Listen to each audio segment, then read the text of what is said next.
Got the mics? Questions? Go ahead, Rusty. Thad, all year you've more or less depended on your defense, and you certainly did it down the stretch. Could you talk a little bit about, you kind of turned up the pressure a little bit, they had some turnovers and missed some shots? Yeah, you know, I thought that we defended down the stretch probably as well as we could defend, and we had to. I mean, that was the thing that we were saying, you know, really the last 8 minutes, it's on now. And you know, I thought our activity was great.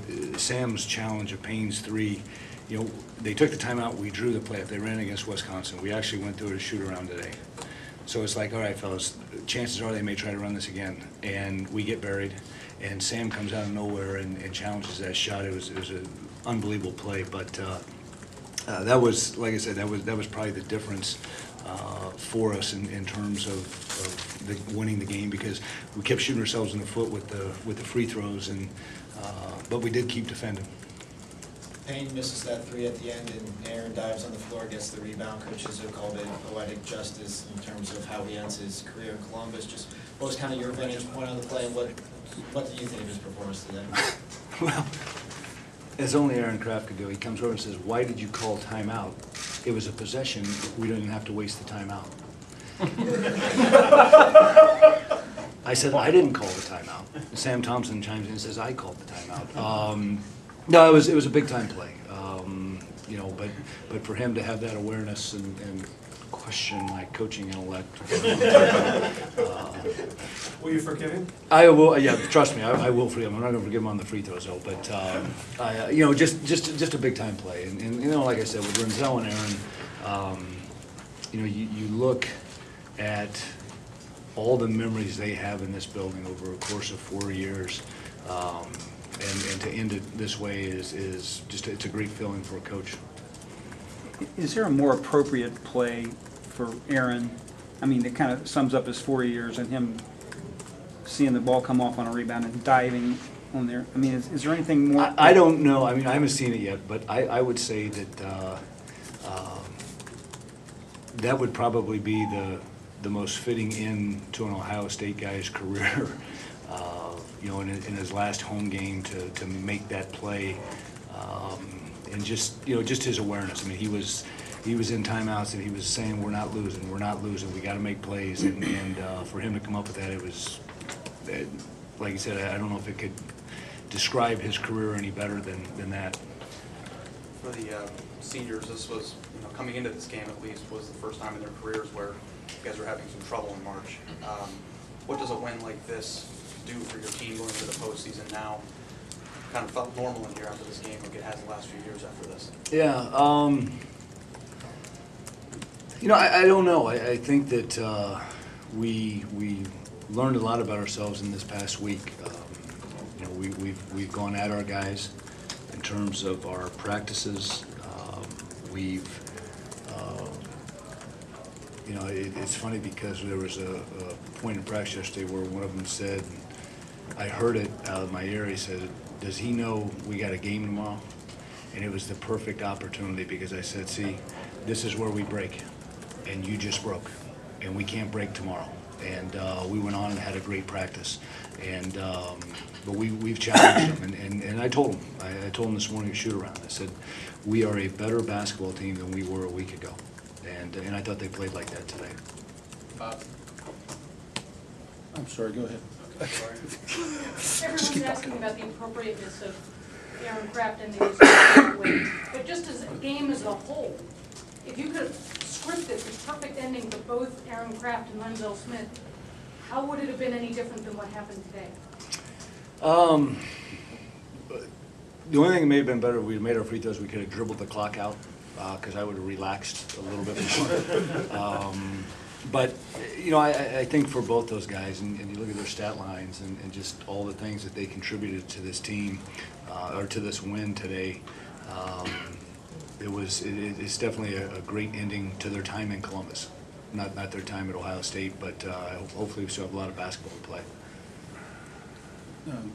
Izzo was very complimentary toward you and your aggression. He wasn't complimentary toward the officials, but he was very complimentary toward your aggression and getting them in foul trouble, and I wondered if that was part of your plan.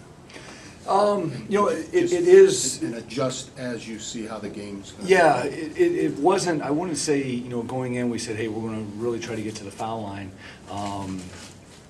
You know, they got a couple cheap ones early in the first half, and we were able to kind of play off of that. I think in the second half, it was sort of the same thing, you know, just from the standpoint of getting to line it. But as the clock, you know, we were telling guys, look, we're in the bonus.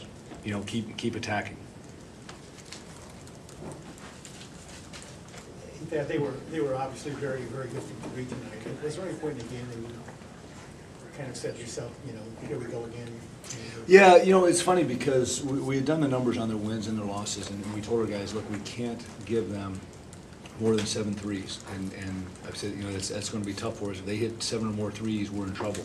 And, you know, the really 10 for 20 today, and hit some big time threes. Really, you know, the one we gave Payne on the underneath out of bounds, that still will be addressed tomorrow. But I think from the standpoint of you know, we got them when we needed them, but you know, the transition threes were problematic for us, and especially in the first half, I think they had 3 threes, and we fouled on one 4-point play. But you know, we got them when we needed them.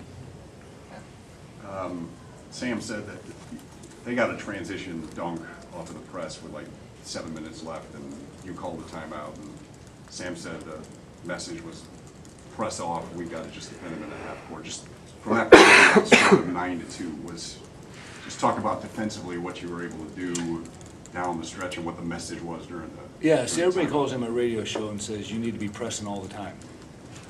Okay, you know, there's a reason we don't press all the time, because we give up layups. But no, I tell you what happened there. We didn't track the ball the way we needed to in the press. So, you know, they had a pretty good attack to us, and we just said, hey, let's back it off, because the one thing we felt is if we could guard them, get them in their half-court offense, we felt like we had a chance to win the basketball game. And that was kind of the message of the week going in, is we've got to see their half-court offense. And, you know, you look, even in the first half, I think they had 18 points in transition on us. So we just said, hey, let's just back it off and guard them. We're always talking about being connected on D and helping on D and that kind of stuff. Here you are at the end of the regular season, today's game, and now looking forward to this. What did you think of the defense in general in that part of it?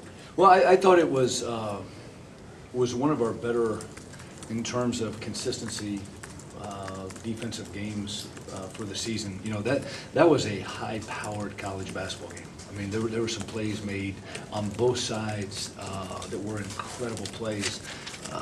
You know, I think the biggest key for us was our half-court defense down the stretch to win the game. Okay, anything else?